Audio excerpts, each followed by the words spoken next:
ஒரு கேஸ்ல மாட்டியிருக்காரு. 4 இடத்துல எலெக்ஷன் ஓட்டர் ஐடி வச்சிருக்காரு. கோர்ட்ல கூப்பிட்டா ஆஜராக முடியல. 2 வாட்டி பண்ணிட்டு நான் பெயில. இந்த பிஜேபி கவர்மெண்ட் முஸ்லிம் கிறிஸ்டியன்ஸ் அப்படின்ற அந்த தலித்ஸ் அப்படின்ற அந்த கேட்டகரி ஓட்ஸை அவங்கள வந்து இவங்க எங்கெல்லாம் வின் பண்ணுறாங்களோ அங்கெல்லாம் ஓட்டிங் மிஷின் வந்து நல்லா வேலை செய்யும். இவங்க எங்கெல்லாம் தோக்குறாங்களோ அங்கே மட்டும்தான் ஓட்டிங் மிஷின். கொளத்தூர்ல வந்து ஸ்டாலின் வரவே இல்லையே. ஆமா இல்லன்றாங்க, ஜெயிச்சுதான் அப்படின்றாங்க அவங்க. அப்புறம் கேட்டா அந்த நிறைய பேர் பிஜேபி சப்போர்ட்டர்ஸரே பார்த்தீங்கன்னா அவங்க என்ன சொல்றாங்க, இது வந்து அவர் சொல்றாரு என்னுடைய கான்ஸ்டிட்யூன்சில முஸ்லீம் கிறிஸ்டியன் தலித் ஓட்ஸ் மட்டும். பைரப்பி விருந்தினர்களுக்கு வணக்கம். இன்றைய சிறப்பு விருந்தினர் அரசு விமர்சகர் ஏகே அவர்கள். வணக்கம் சார். வணக்கம். வணக்கம் ஜெயகிருஷ்ணன். தொடர்ந்து இந்தியாவை பற்றியோ இல்லை தேசத்தை பற்றியோ இல்லைதான் வந்து இங்கே இருக்கக்கூடிய இறையாண்மை பற்றியோ தொடர்ந்து சில நடிகர்கள் வந்து விமர்சனம் செய்து கொண்டே இருக்கின்றார்கள். தமிழில் பார்த்தீங்கன்னா சித்தார்த் போன்றவர்கள்லாம் விமர்சனம் செய்வாங்க. அதில் முதன்மையான நபர் யாருன்னு பார்த்தீங்கன்னா பிரகாஷ் ராஜ். அவர் தான் வந்து தொடர்ந்து வந்து பாஜக ஆட்சியில் வந்ததிலிருந்து அவருக்கு அதை ஜீர்ணிக்க முடியாமல் தொடர்ந்து பல்வேறு குற்றச்சாட்டுகள், ஈரான் மேலே சேரை வாற்றி பூசுவது, ஆலயங்களை பற்றி அவதூறாக பேசுவது, சிஜிபி மீட்டிங் நடத்தினா அங்கே போய் பங்கேற்பது போன்ற தொடர்ந்து நான் வந்து பிஜேபி எதிரி அப்படின்னு தொடர்ந்து காட்டுவதில் ஒரு முனைப்பாக செயல்படுறாரு. சமீபத்தில் கூட ஒரு வீடியோலாம் ரிலீஸ் பண்ணியிருக்காரு. அதை பற்றி எப்படி சார் பார்க்குறீங்க? பிரகாஷ் ராஜ் பொறுத்த வரைக்கும் ஒரு அர்பன் நக்சல் அந்த கேட்டகரியில தான் வருவார். அவர் உண்மையாக நடிக்கலை. ஏன்னா வந்து படத்தில் எப்படி இருக்காரோ அதே மாதிரி தான் நிஜ வாழ்க்கையிலையும் இருக்கார், வில்லனாக இருக்காரு அப்படின்னு பார்க்குறோம்.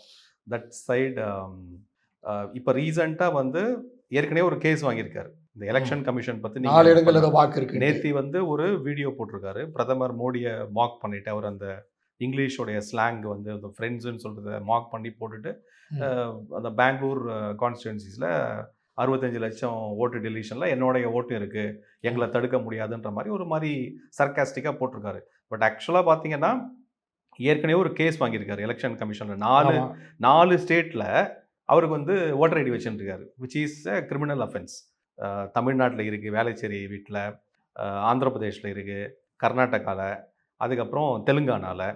4 பண்ணிருக்காரா இல்லை தெரியாமல் என்ன இருக்குது? இவ்வளோ தூரம் பேசுகிறாரு, இப்போ அட்வைஸ்லாம் கொடுக்குறாரு கவர்மெண்ட்டுக்கு. உமர் காலிதுக்கு வந்து பர்த்டே விஷ் பண்ணுறாரு. அவ்வளோ பெரிய அறிவுஜீவி வந்து ஒரு ஃபார்ம் 6 பட்டா போடணும்னு தெரியாதா? இப்போது பெங்களூரில் இப்போ நடந்தது என்ன, அவருடைய கான்ஸ்டிடுவன்சியில் இந்த சாந்தி நகர்ன்ற கான்ஸ்டிடுவன்சியில் என்ன நடந்ததுன்னா, வீடியோ போடுறாரு. எஸ்ஐஆர் நடந்துக்கிட்டு இருக்கு, ஃபேஸ் 3யோட எஸ்ஐஆர் நடந்துக்கிட்டு இருக்கு. அதை பற்றி நம்ம பேசலாம். அதில் இவருடைய இதில் அந்த ஏஎஸ்டின்ற category, absent, shifted or deceased அப்படின்ற கேட்டகரியில் இவர் வந்து ஷிஃப்டட். ஜூன் 16 மட்டும் எலக்ட்ரல் ரோல்ஸில் வந்து அவருடைய பேர் இருக்குது. அந்த சாந்தி நகர் அவருடைய ரெசிடென்ஸில் ஒரு பேர் இருக்குது. அதுக்கப்புறம் எஸ்ஐஆர் ஆரம்பிக்குது. அப்போது போய் இப்போ பிஎல்ஓஸ் போய் பார்க்குறாங்க. போய் பார்க்கும்பொழுது இப்போ அவர் வந்து அங்கே தங்குறதே இல்லைன்னு சொல்லிட்டாங்க. கடந்த 4 வருட காலமாக அவர் அந்த இடத்துல வசிக்கிறது இல்லை அப்படின்னு. அவர் மட்டும் இதில் கூட இருக்கிற அந்த நெய்பர்ஸ், அந்த பக்கத்தில் இருக்கிறவங்க எல்லாரையும் விசாரித்து ஒரு கிளியர் வீடியோவும் போட்டிருக்காரு. அந்த respective electoral officer for that constituency அவர் கிளியராக போட்டிருக்காரு. ஸோ இது வந்து என்ன ஒரு ஹைப்போக்ரிட்டிக்கல் பார்த்துங்க. ஒரு ஒரு ஒரு இவர் சொல்கிற ஒரு ஆள் வீடியோ போடுறாரு தைரியமாக வந்து என்னை வந்து 65 லட்சம் என்னோட பேரும் டெலீட் பண்ணிட்டாங்கன்னு. இவர் அந்த இடத்துல தான் வாழறாரு அப்படின்னா அவர் வந்து பேர் டிலீட் ஆச்சுன்னா எஸ்ஐஆர்ல ஒரு ப்ரொவிஷன் இருக்குது, இந்த ஃபார்ம் 6ன்னு ஒன்று இருக்கு. அங்கே போயிட்டு நீங்கள் வந்து இல்லை நாங்கள் இங்கே தான் இருக்கேன்னு அட்ரஸ் ஷிஃப்ட் ஆகிருக்கு அப்படின்னு சொல்லிட்டு. பிகாஸ் அது ஒன் ஆஃப் த ரீசன். ஏன்னா 2 இடத்துலையும் ஓட்டு இருக்க முடியாது இல்லையா? அதுதான் இந்த எஸ்ஐஆருடைய ப்ராசஸே மெயினாக. அதனால தமிழ்நாட்டில் 1 கோடி பேர் வந்து 1 கோடி பேர் இதுவாயிருக்காங்க. ஸோ என்னன்னா, ஒன்று இறந்து போகிறவங்க, டூப்ளிகேட் ரோல்ஸ் இந்த மாதிரி இங்கே எங்கேருந்து பண்ணுறவங்க, இல்லை வேற எங்கேயாவது போயிட்டு அங்கே புதுசாக ரெஜிஸ்டர் பண்ணுறவங்க இங்கே ஆட்டோமேட்டிக்காக டிலீட் ஆகிடுவாங்க. அதுதான். ஸோ இப்போ இந்த வீடியோவில் அவர் பேசினதுக்கும் நடந்த இதுக்கும் பார்த்தீங்கன்னா டோட்டலி இரலவெண்ட். ஃபேக்ட் என்னன்னா, அவர் அந்த இடத்துல வசிக்கிறதே இல்லை. ஸோ ஆஸ் பர் எஸ்ஐஆரோடைய ப்ரொசீஜர்ஸ் பிரகாரம் அவரை வந்து ஷிஃப்டட் அப்படின்ற கேட்டகரியில் பண்ணியிருக்காங்க. அதுவும் ஜூன் 16 மட்டும் அவருக்கு அந்த இடத்துல எலக்ட்ரல் ரோல் இருந்திருக்கு. அதுக்கப்புறம் எஸ்ஐஆரில் இருந்தபடி ரிமூவ் பண்ணியிருக்காங்க. ரிமூவ் பண்ண பிறகு ஒரு வீடியோ போடுறாரு, என் பேரை டிலீட் பண்ணிட்டாங்கன்னு. இது ஒரு சைடு இருக்க. ஏற்கனவே இவருக்கு வந்து இந்த இடத்துல மட்டும் இல்லை, நான் சொன்ன மாதிரி மற்ற 3 ஸ்டேட்ஸ்லையும் இருக்குது, தமிழ்நாடு உட்பட. அதுக்கு ஏற்கனவே வந்து இப்போ கேஸ் நடந்துட்டு இருக்கு.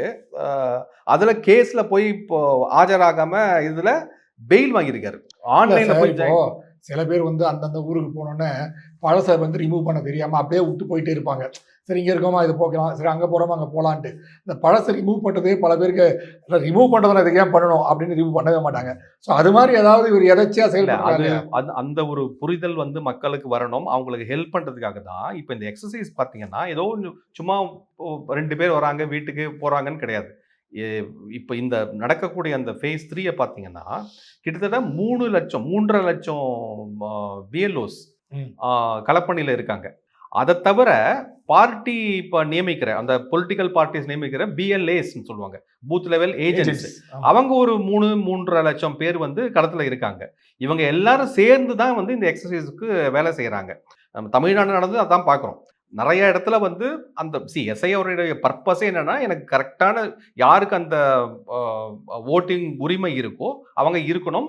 இல்லாதவங்க நீக்கணும்ங்கிறது தான் அந்த பர்ப்பஸ், மெயின் பர்ப்பஸ், அப்ஜெக்டிவே அதுதான். இந்த பீப்பிள்ஸ் ஆஃப் ரெப்ரசன்டேஷன் ஆக்ட்ல குடுக்கப்பட்டிருக்கு அந்த இசிஐக்கு. அப்படி இருக்கும்போது, அத வந்து ஹெல்ப் பண்றதுக்கு இசிஐ வெப்சைட் இருக்கு. டெலீட் பண்ணா கூட நீங்க வந்து திருப்பி அந்த சொன்ன மாரி அந்த ஃபார்ம் 6 குடுத்துட்டு நான் வந்து மாத்திருக்கேன்னு சொல்லலாம். இல்ல உங்க பார்ட்டியோடைய பூத் லெவல் ஏஜென்ட்ஸ் ஹெல்ப் பண்ணுவாங்க. பிஎல்ஓஸ் வீட்ல வந்து ஹெல்ப் பண்றாங்க. ஆன்லைன்ல அவ்வளோ ஃபார்ம்ஸ் டவுன்லோட் பண்ணிட்டு ஆன்லைன்லயே நீங்க போய் பண்ணிக்கலாம். இது ரொம்ப சிம்பிள் ப்ராசஸ். இது இந்த அதனால தான் இவ்வளோ பேர் களப்பணியில இருந்துட்டு வேலை செய்றாங்க. இதுக்கு எலக்ஷன் நடந்த பிறகு என்ன நடக்குதுன்னு பாருங்க. அதுக்கப்புறம் என்னாவது ஒரு குற்றச்சாட்டு வந்ததா? என்னுடைய வோட்டிங் வந்து டெலீட் ஆச்சு அப்படின்னு சொல்லிட்டு. பட் மம்தா பானர்ஜி வந்து அது போன்ற குற்றச்சாட்டு தான் தோல்வி அடைஞ்சதுக்கே வந்து எஸ்ஐஆர் எவ் தான் முக்கியமான எவ்வளோ காரணம் கொண்டு வச்சாங்க. எவ்வளோ கேஸ் வந்து எலக்ஷன் கமிஷன்ல ஃபைல் பண்ணியிருக்காங்க. ம். சொல்லுங்க. எவ்வளோ இப்போ வோட்டிங் நடந்து முடிஞ்சிடுச்சு. ஃபேஸ் 2ல பீகார் உட்பட வெஸ்ட் பெங்கால் மத்த எல்லாத்துக்குமே நடந்து முடிஞ்சுச்சு. தமிழ்நாடு எல்லாமே. இப்ப அப்ஜெக்ஷன் வந்து இப்ப தமிழ்நாடு கூட கிட்டத்தட்ட 90,00,000 to 1 கோடி அந்த டெலீட் பண்ணாங்க. ஏதாவது ஒரு கேஸ் ம். இசிஐ மேல ஒரு கோர்ட்லயோ எங்கேயோ ஃபைல் பண்ணியிருக்காங்களா? சேயிங் தட் என்னுடைய ஓட்டு உரிமை வந்து பறிபோய் விட்டது அப்படின்னு யாராவது ஒருத்தர் ஒரு கேஸ் இருக்கா? கிடையாது. இவங்க வந்து சும்மா அந்த ஓட்சோரின்னு சொல்லிட்டு இது பண்றதுதான். ஏன்னா இவங்களுடைய தலைவரா இருக்கக்கூடிய அந்த பெரிய அர்பன் நக்சல்னு சொல்லக்கூடிய ராகுல் காந்தி என்ன பண்றாருன்னா, அதே தான் பண்றாரு. இந்த ஓட்சோரின்னு. ஏற்கனவே வந்து இந்த மாதேவ்புரா கான்ஸ்டிடுவன்சி பெங்களூர்லயும் அதே மாதிரி தான் சொன்னாரு. இவ்வளோ பேரு வோட்டர் இதெல்லாம் டெலீட் ஆச்சுன்னு. எலெக்ஷன் கமிஷன் கேட்குறாங்க, அப்படி டெலீட் ஆச்சுன்னா, அப்போ எனக்கு ரிட்டர்ன் அஃபிடவிட்டா குடுங்க.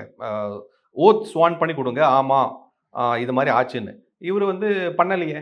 கேட்டா ம். வந்து நான் வந்து ஆல்ரெடி பார்லிமெண்ட்ல ஓத் எடுத்துட்டேன். நான் வந்து எலெக்ஷன் கமிஷனோட டேட்டாவ பண்ண முடியாதுன்னு சொல்லிட்டு ஒரு டபாய்ச்சுட்டு ஓடி போயிட்டாரே.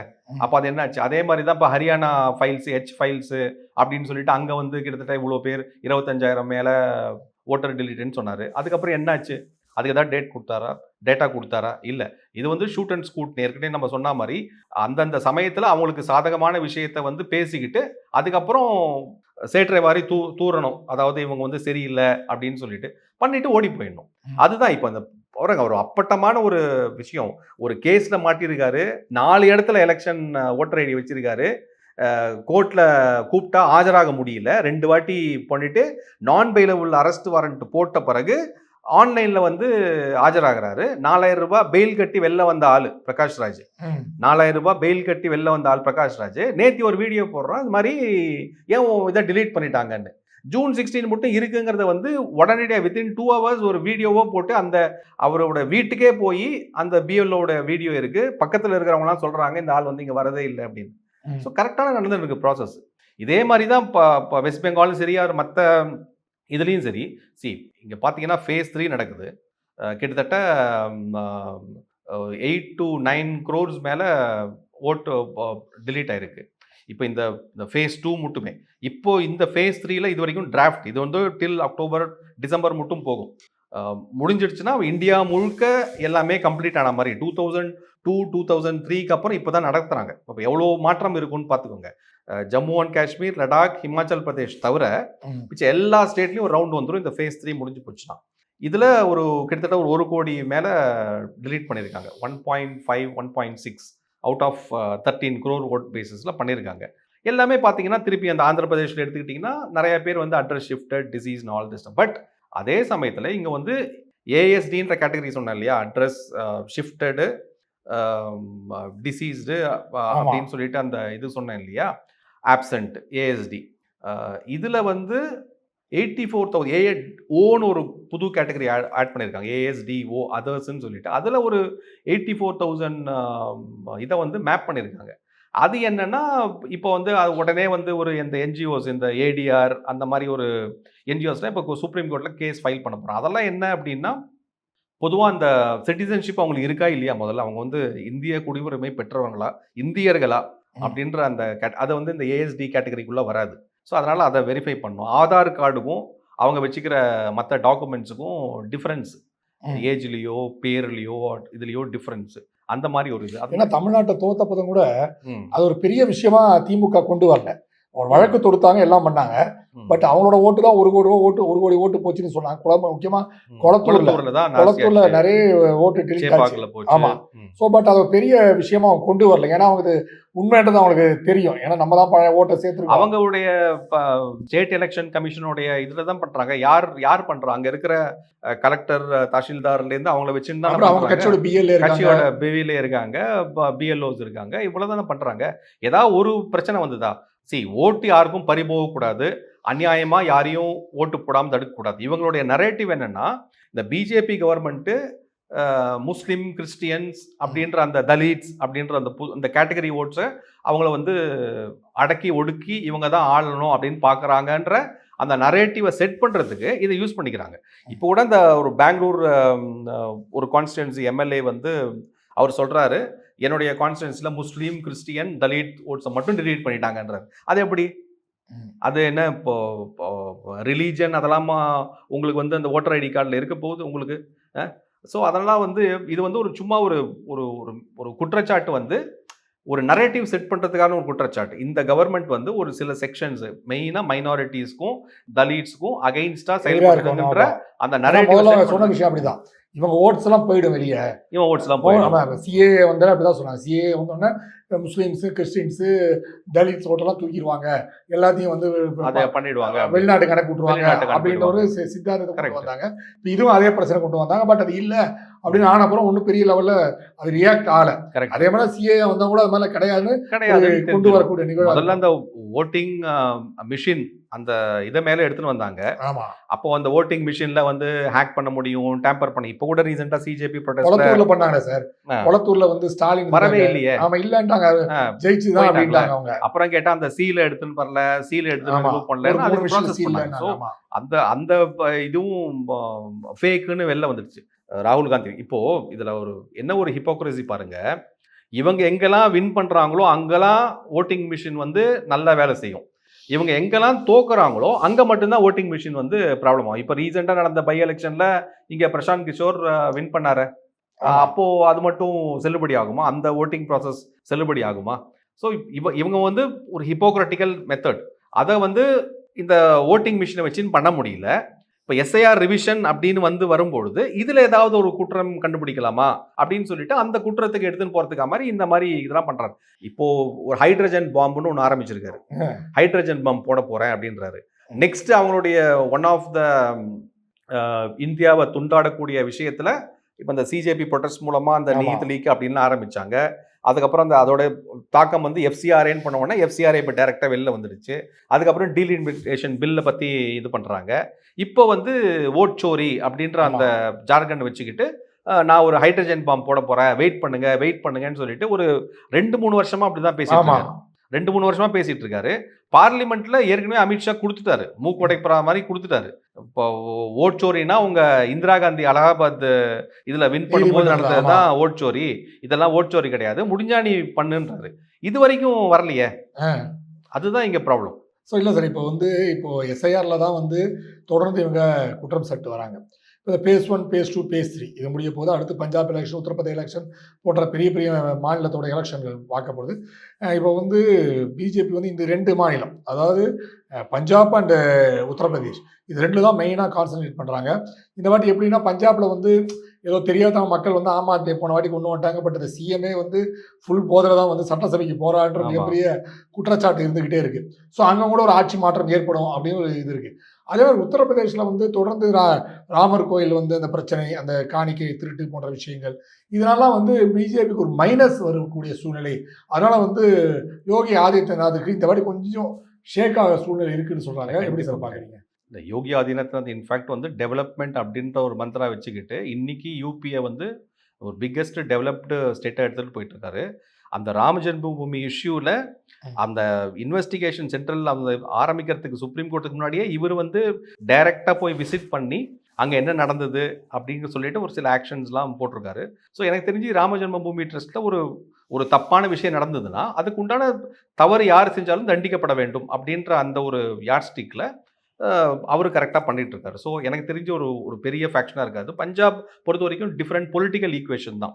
பஞ்சாப் ஏற்கனவே வந்து ஏஏபியோடைய டெல்லியில் எப்படி விழுந்தாங்களோ அதே மாதிரி ஏஏபியில் விழுவாங்க. இதை பொலிட்டிக்கல் கேமாக தான் பார்க்கணும். ரேதர் தேன் அங்கே வந்து ஒரு ஆன்டி இன்கம்பன்சி ஃபார்ம் ஆயிடுது பஞ்சாபில். உத்தரப்பிரதேசில் ஆன்டி இன்கம்பன்சின்னு கிடையாது. உத்தரப்பிரதேஷ் ஆல்வேஸ் ஓட்ஸ் ஃபார் அந்த கேஸ்ட் பேஸ்ட் ஓட்ஸு. அதுக்கப்புறம் அங்கே வந்து மக்கள் இப்போ இன்னைக்கு பார்க்குறாங்க எவ்வளோ ஏர்போர்ட்ஸ் பண்ணியிருக்காரு, எவ்வளோ ஹாஸ்பிட்டல்ஸ் எடுத்துகிட்டு வந்திருக்காரு, ரோட்ஸ் அண்ட் ரயில்வேஸில் எவ்வளோ ப்ராஜெக்ட்ஸ் எடுத்துகிட்டு வந்திருக்காரு. அங்கே இருக்கிற மைக்ரேஷன் லேபர்ஸ் எல்லாம் வெளியில் போகாமல், அது ஒரு one of the biggest problem. இந்த யூபி, பீகார், ஜார்க்கண்ட் போன அதை வந்து தடுத்து இங்கே ஒரு வேலை வாய்ப்பை உருவாக்கி கொடுத்துருக்காருன்னு பார்க்குறோம். ஸோ பட் ஆனால் அங்கே பொலிட்டிக்கல் எஜுகேஷன் ஜாஸ்தி. அங்கே எப்படி இப்போது ஷிரோன்மியா காலத்தில் வந்து பேசுகிறாங்க பிஜேபியோட, ஏற்கனவே அலையன்ஸ் விட்டு போனவங்க திருப்பி வந்து பேசுகிறாங்க. ஆல்ரெடி வந்து மண் மேலே நிறைய பகவத் மண் மேலே நிறையா குற்றச்சாட்டு இருக்குது. அமிர்தசர் கோவிலில் அவர் வந்து போகவே கூடாதுன்னு தடை போட்டு வச்சுருக்காங்க. பிகாஸ் அவர் தப்பான ஒரு விஷயத்தை பண்ணியிருக்காரு, அந்த கிரந்தத்தை வச்சுட்டு பண்ணியிருக்காருன்னு. ஸோ அவர் மேலே ஒரு பெரிய நெகட்டிவ், அந்த ட்ரக் அப்யூஸ்னால் அது தனியாக வச்சா கூட.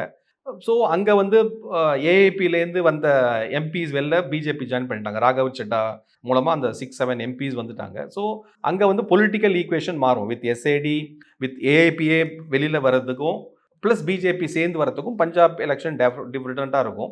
யூபி பொறுத்த வரைக்கும் கேஸ்ட் பேஸ்டு இது தான். இன்றைக்கி அகிலேஷ் யாதவும் மற்றவங்களும் சேரும்பொழுது திருப்பி அகெயின் அவங்களுக்குள்ளேயே ஒரு பிரச்சனை, சீட்டு பிரச்சனைன்னு வரும்பொழுது major population and OBC votes அங்கே இருக்கிற யாதவ்ஸ் அண்ட் ஜட்ஸ் அண்ட் அந்த இது ப்ளஸ் பிராமின்ஸ் அங்கே வந்து மெஜாரிட்டி வேறு. மெஜாரிட்டி இந்த சென்ஸ் ஓட்டர் பேஸில் ஒரு 20-25% அந்த அப்பர் கேஸ்ட்டோ அதர் கேஸ்ட்னு இருப்பாங்க. ஸோ அங்கே கேஸ்ட் ஈக்குவேஷன் அதை தான் டெவலப்மெண்ட் பார்க்கும்பொழுது எனக்கு தெரிஞ்சு யூபி பிக்கஸ்ட் சேலஞ்ச். ஏன்னா யார் யூபியை வின் பண்ணுறாங்களோ அவங்க வந்து நெக்ஸ்ட் சென்டரில் பார்லிமெண்ட் எலெக்ஷனில் வின் பண்ணுறாங்கன்ற அந்த ஒரு கணக்கில் டீலிமிட்டேஷன் அதுக்குள்ளே எப்படி வரப்போகுதுன்னு தெரியல. டீலிமிட்டேஷன் வந்து அது ஒரு வேற ஒரு இதுக்கு போகும். ஸோ இதெல்லாம் பார்த்து தான் யூபி பஞ்சாப்பும் டிசைட் ஆகும். But it's very big important ஒரு election for BJP and others also. அப்போ எஃப்சிஆர் இப்போ பார்த்தீங்கன்னா இப்போ வந்து பாராளுமன்ற குழுவுக்கு அனுப்பிச்சி வச்சிருக்காங்க. பாராளுமன்ற குழுவில் பார்த்தீங்கன்னா அனைத்து கட்சியும் உள்ளே இருப்பாங்க. ஆமாம். அப்போ ஸோ வந்து அதில் வந்து பல்வேறு திருத்தங்கள், பல்வேறு விஷயங்களை இப்போ சொல்லுவாங்க. அதாவது அந்த எஃப்சிஆரையோட விஷயங்களை நீர்த்து போகிறதுக்கான அனைத்து விஷயங்களும் உள்ள சொல்லுவாங்க. ஸோ அது பெரிய பிரச்சனையாக முடியாது. அது மாதிரி தான் ஒரு நரேட்டிவ் செட் பண்ணுறாங்க. இப்போ வந்து நிறையா பேர் பிஜேபி சப்போர்ட்டர்ஸரே பார்த்தீங்கன்னா அவங்க என்ன சொல்கிறாங்க, இது வந்து பார்லிமெண்ட் கமிட்டிக்கு அமைச்சதே வந்து ஒரு பெரிய பின்னடைவு, பிஜேபி வந்து இந்த பேட்டில் லூஸ் பண்ணிட்டு தான் அப்படின்னு பார்க்குறாங்க. இது நீங்கள் பார்த்தீங்கன்னா இந்த சிஏஏ இதுவும் பார்லிமெண்ட் ஜாயின்ட் பார்லிமெண்ட் கமிட்டிக்கு தான் போச்சு. அதுக்கப்புறம் தான் உள்ள வெரடிக் உள்ள ரெசல்யூஷன் பாஸ் பண்ணி கான்ஸ்டியூஷனாக வந்தது. அப்போ வெளில வரும்போது ஜாயின்ட் பார்லிமெண்ட் கமிட்டிலேருந்து வெளில வரும்போது அந்த சிஏயோடைய ரெகுலேஷன்ஸ் அண்ட் ரூல்ஸ் வந்து இன்னும் ஸ்ட்ரிக்டாக வந்தது. ஃபஸ்ட்டு கொடுத்த டிராஃப்ட்லேருந்து இன்னும் மோர் ஸ்ட்ரிஞ்சன்ட் ஃபேக்டர்ஸை போட்டு வந்தாங்க. அது மாதிரி இது வந்து எஃப்சிஆர்ஏ வந்து ரொம்ப இம்பார்ட்டன்ட் தான். இப்போ இன்னி தேதிக்கும் நெக்ஸ்ட் நவம்பர் டிசம்பரில் வரக்கூடிய அந்த மான்சூன் செஷனுக்கும் இன்னும் ஒரு பெரிய டிஃப்ரென்ஸ் கிடையாது. 3-4 மந்த்ஸில் ஒன்றும் பெரிய டிஃப்ரென்ஸ் கிடையாது. இது ரொம்ப இம்பார்ட்டன்ட் பட் அர்ஜென்ட்டுன்னு கிடையாது. பட் பார்லிமெண்ட் கமிட்டிக்கு போட்டோம். ஏன்னா 31 மெம்பர் கமிட்டி வந்து பண்ணணும்னு சொல்லியிருக்காங்க. 21 from Lok Sabha, 10 from Rajya Sabha and equal proportion for all. இது கொடுக்கும்போது லோக்சபாவில் இருக்கிற சீட்டு பொலிட்டிக்கல் பார்ட்டி எப்படி ரெப்ரசன்ட் பண்ணுறாங்களோ அந்த அளவுக்கு தான் இந்த 21 அண்ட் 11 அந்த சீட்ஸ் வரும். 20 + 11 சீட்ஸ் வரப்போகுது. அப்படி பார்த்தீங்கன்னா உங்களுக்கு கிட்டத்தட்ட 2/3 டச் பண்ணாட்டி கூட கிட்டத்தட்ட 2/3 பிஜேபி அண்ட் அலைஸ் இருக்காங்க, both in Lok Sabha and Rajya Sabha. So இந்த இந்த பார்லிமெண்ட் பேனலில் மோஸ்ட்லி வந்து சப்போர்ட்டிவ் காஸ்ட்ல தான் பீப்புள் இருப்பாங்க. பட் டிபேட் பண்ணட்டும், பார்லிமெண்ட்ல டிபேட் பண்ண முடியலன்னா உள்ளுக்குள்ள டிபேட் பண்ணுவாங்க. ஏன்னா அந்த எஃப்சிஆர்ஐ பொறுத்த வரைக்கும் இவங்களுடைய பிரைம் மினிஸ்டர் மன்மோகன் சிங் தான் 2012 வாக்கில் சொன்னார் இந்த கூடங்குளம் ப்ரொட்டஸ்டில் அந்நிய நாட்டு சக்திகள் உள்ள புழுந்து என்ஜிஓஸ் மூலமாக எங்களுடைய இந்தியாவுடைய வளர்ச்சியை தடை பண்ணுற அளவுக்கு இருக்குன்னு யுஎஸ்ஏவை பகிரங்கமாக குற்றம் சாட்டினார் வந்து மன்மோகன் சிங். அப்படி இருக்கும் பொழுது இன்னைக்கு வந்து இவங்க வந்து அதெல்லாம் கிடையாதுன்னு பேசுறது வந்து ரொம்ப அகெயின் ஒன் ஆஃப் த ஒரு ஹிப்போக்ராட்டிக்கல் ஸ்டாண்டு. அப்படின்னா வேற வாய், இப்படின்னா இன்னொரு வாயின்ற மாதிரி. இதில் இன்னொரு ஒரு விஷயம் ஜெயகிருஷ்ணன், எப்போ மன்மோகன் சிங் வந்து இந்த விஷயத்தை பேசினாரோ அந்த நெக்ஸ்ட் 2 இயர்ஸ் பிட்வீன் 2011-12 to 2014 மட்டும் அவர் டம்மி பிரைம் மினிஸ்டராக இருந்தார். ஆமாம்.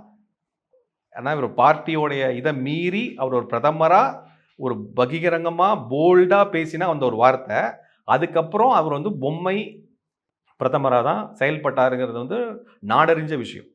உங்கள் நேரத்தை ஒதுக்கி பேட்டுறது மிக்க மகிழ்ச்சி. நன்றி சார். நன்றி. நன்றி. ஜெயஹிந்த்.